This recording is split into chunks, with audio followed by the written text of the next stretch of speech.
First, let's be clear.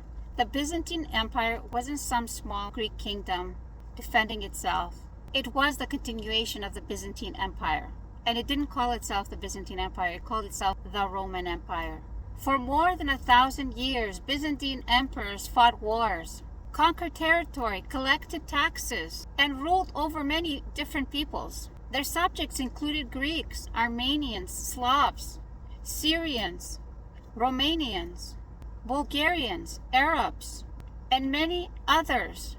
Like every other major empire of the medieval world, the Byzantine Empire expanded through military force and maintained power through their armies and their administration. So when people say that conquest is somehow only unique to Muslims, history tells a different story. But many of us pretend that it doesn't exist.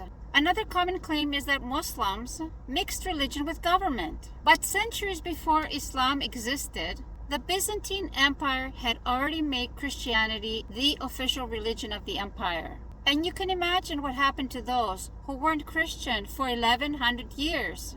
But we'll get to that.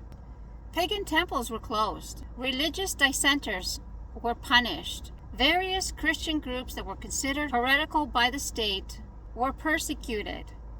The emperor was not only a political ruler, he was deeply involved in religious affairs. Just like the King of England is still the head of the church today. So this wasn't unique to Islam. It was normal for medieval states to connect political authority with religion.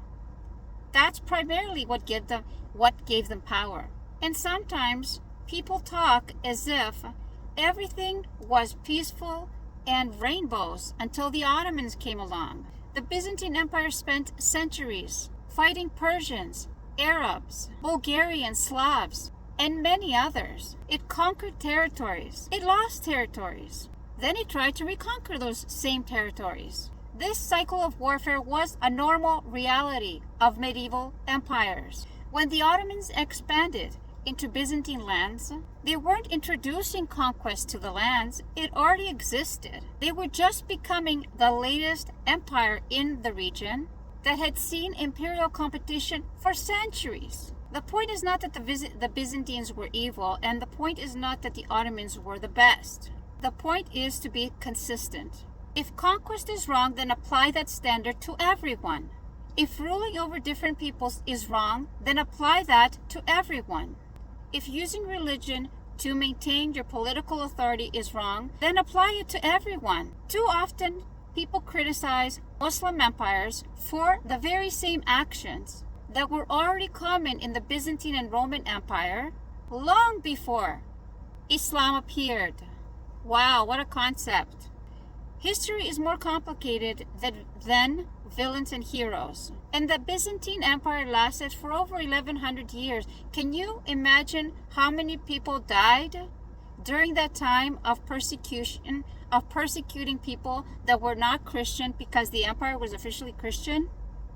There are some estimates that say in the 1,100 years, they could have killed as many as 20 million people that were probably mostly ethnically Greek, because that was primarily the ethnicity that was in that empire at the time. But don't listen to me, look it up.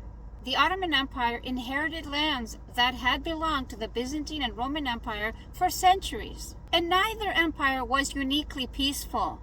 Neither empire was uniquely brutal. Both were products of their time. So the next time someone claims that conquest, imperial rule, or religious state power were invented by the Muslims, remember one thing. The Byzantine Empire had already been practicing many of those things that we look down on and frown upon that the Ottomans did for centuries before the Ottomans came along or ever entered Constantinople.